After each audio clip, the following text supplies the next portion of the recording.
నేను బిఫోర్ వెస్టేజ్కి ముందు నా ఎడ్యుకేషన్ ఎంఏ బిఎడ్ ఎంబీఏ కంప్యూటర్లో PGDC MS office Tally complete చేసిన గవర్నమెంట్ జాబ్ కోసమే. సో నాకు ఏ గవర్నమెంట్ జాబ్ రాలే, ప్రైవేట్ సెక్టార్లో 10 years వర్క్ చేసిన. కాలేజీలో లెక్చరర్గా, స్కూల్లో టీచర్గా చేసి జాబ్ చేసుకొని లైఫ్ చేంజ్ చేయొచ్చు అనుకొని 10 సంవత్సరాలు బయట జాబ్ చేస్తే 2000 జీతంకి వెళ్ళి 20,000 నా శాలరీ. బట్ లాక్డౌన్ వచ్చి ఆ ఉన్న జీతం కూడా ఊడిపోయింది.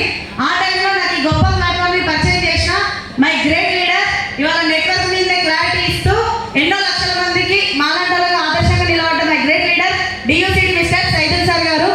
Thank you so much sir. So sir చెప్పినప్పుడు కూడా నేను నమ్మలేదు. సార్ని ఒక 8 నెలలు సతాయించి మా హస్బెండ్ బలవంతంగా మా గురువు గారైన ఎంఎస్ఆర్ సార్ మీటింగ్ విన్న తర్వాత ఒకటే 2 చేతులు ఎత్తి దండం పెట్టిన మా ఎంఎస్ఆర్ గురువు గారికి. సార్ నాకు దీని గురించి సైదుల్ సార్ చెప్తే నేను వినలేదు, సబ్బుల కంపెనీ అనే నమ్మిన నేను. కానీ ఒకే ఒక మీటింగ్ వచ్చినాక నాకు ఇక్కడ ఉన్న బీబీ మేడం, మా అప్లైనర్ Seenu sir, Pandu sir government జాబులు సైతం పక్కకు పెట్టి వస్తున్నాం. మా విజయ మేడం 5th క్లాస్ చదువుకొని కూడా ఇందులో లక్షలలో ఇన్కమ్ తీసుకుంది. నాకు కావాల్సింది కూడా డబ్బే. నేను పైసలు లేని దగ్గర 10 సంవత్సరాలు నానా చాకరీ చేసిన, కానీ పైసలు ఉన్న దగ్గర నేను అర్థం చేసుకోలేకపోయినా సార్. ఇవాళనే నన్ను కష్టపడి చదివించిన మా అమ్మ నాన్న, మా అత్త మామ, నా భర్త వీళ్ళ మాటలు వినకుండా నా జాబ్కి, నా ఎడ్యుకేషన్కి ఇవాళే పోలీస్ స్టాప్ చేసి నేను వెస్టేజ్ తప్ప ఇంకా ఏది చేయను అని చెప్పి గురువుగారి దగ్గర ప్రామిస్ చేసిన ఒకే ఒక మీటింగ్లో.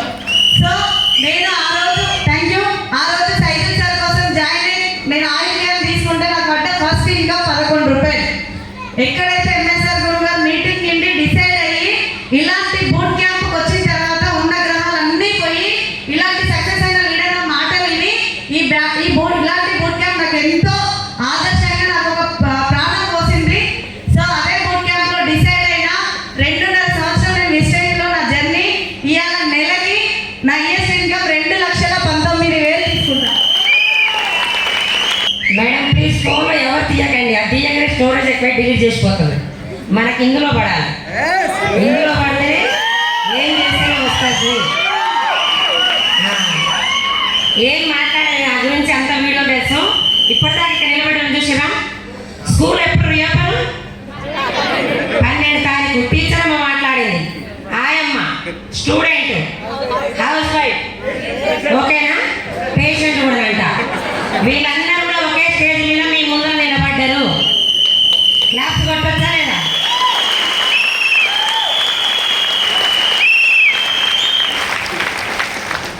నేను చెప్పాల్సింది ఏం లేదు మేడం. నా పేరు, నా స్టడీ అన్నీ తెలుసా లేదా? కొత్త గురించి చెప్తున్నా. నా పేరు బీబీ, నేను చదువుకుంది 2వ తరగతి. ఇవాళ రేపు ఎవరెక్కడ పని చేసినా దేనికి? డబ్బుకే, అవునా కదా? ఏ పని చేసినా డబ్బుకే. డబ్బుగా నేను పడే ఆరోగ్యాన్ని మనం పట్టించుకుంటామా? పేదవాళ్ళం కాబట్టి ఆరోగ్యం చూసుకుంటే డబ్బు రాదు. నేను ఇందులోకి రాకముందుకు నేను చదువుకుని 2వ తరగతి అని ఏం చేయాలి, నా పిల్లలు చదివించుకోవాలని స్టార్టింగ్ ఒక ప్రైవేట్ స్కూల్లో జాయిన్ అయినా. జాయిన్ అయినప్పుడు 3,000 ఇచ్చారు. 8,000 రావడానికి 15 సంవత్సరాలు పట్టింది. స్కూల్ ఆయమ్మ, టీచర్ని కాదు.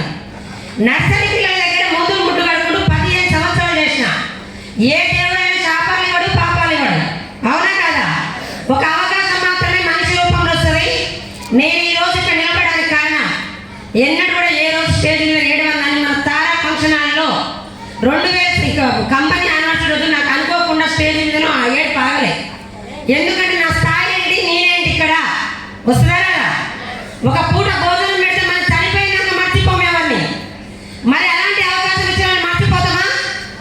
నేను ఈ రోజు ఇక్కడ నిలబడడానికి కారణం మనం ఎంతో మంది పేదవాళ్ళే ఉండొద్దని దేవుడు గౌతమ్ బాలి సార్కి, మన మహాగురువు గారి ఎంఎస్ సార్కి, మా గ్రేట్ ఫ్రెండ్ పాండు సార్కి 3 తరాలు నిలబడి ఉంటాను. 3 తరాలు.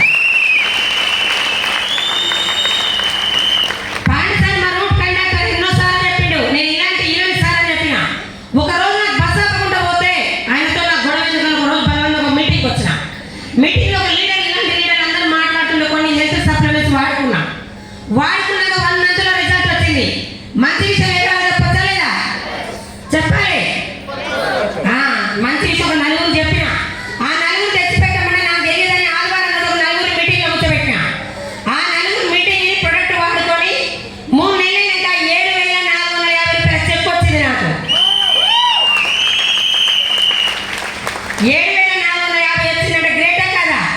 నీ స్కూల్లో చేసే దేనికి? డబ్బుకే కదా. మరి ఇందులో ఏదో ఉంది, డబ్బు వేస్తే ఎలా వస్తుందో తెలియని రోజు వచ్చి ఫోన్ సిస్టమ్ పెట్టుకుని మీటింగ్ విన్నా. ఆ మీటింగ్లో క్లారిటీ తీసుకున్న మన మహాగురువు గారిది. అన్నం ఉండేటప్పుడు ఒక మెతుకు పట్టుకుంటే చాలు. అవునా కదా? నేను ఎక్కడ 8 సంవత్సరాల స్కూల్లో చేసినా నేను ధనవంతులని కాదు. అలానే గవర్నమెంట్ జాబ్ రిజైన్ చేస్తున్నాను కొంతమంది సార్లు చెప్పారు. గవర్నమెంట్ జాబ్ బంద్ చేస్తున్నారు. గవర్నమెంట్ జాబ్ న్యాయం జాబ్ పెద్దలా చిన్నదా? చిన్నది, తుమ్ముట ఊసిపోయే జాబ్. నాకు 3 జనరేషన్ కావాలి. స్కూల్లో 15 సంవత్సరాలు చేస్తున్నా. మెట్టు జారి పడ్డాయేమని చనిపోయిన మా మేడం ఏమని ఇస్తుందా? మీరు చేసే జాబ్లను ఇస్తారా? మరి నేను చేసిన ఫ్యామిలీ బతకాలి. నేను లేకపోతే నా పిల్లల పరిస్థితి ఏంటి? నా పిల్లలకు డబ్బు ఉంటే బతుకుతారు, ఎవరైనా చూస్తారు. అమ్మ నాన్న పేరు ఉండాలని డబ్బు లేని పేరు ఉండొద్దు. నాకు 3 జనరేషన్ కావాలని స్కూల్ మొత్తం బంద్ చేసి ఎక్కడ మీటింగ్ ఉంటే అక్కడ జనాన్ని 2 చేతులు ఉన్నాయి కదా, 2 చేతుల్లో బస్సులలో ఆటోలు ఎక్కడ పడితే అక్కడ జనాన్ని తీసుకొచ్చి మీటింగ్ కూర్చోబెట్టినా. ఒకసారి వస్తుకుంటారు. మన మహాగురు గారు ఒకటే చెప్పారు, పక్కింటా ఎదుంటా నా చెట్టు పెరిగిన కొద్ది ఎవరు కొంటలేరు. సారీ ఎవరు అంటలేదన్నా. లక్ష కావాలంటే కొన్ని లక్షణాలు మార్చుకోమని చెప్పిండు. ఏం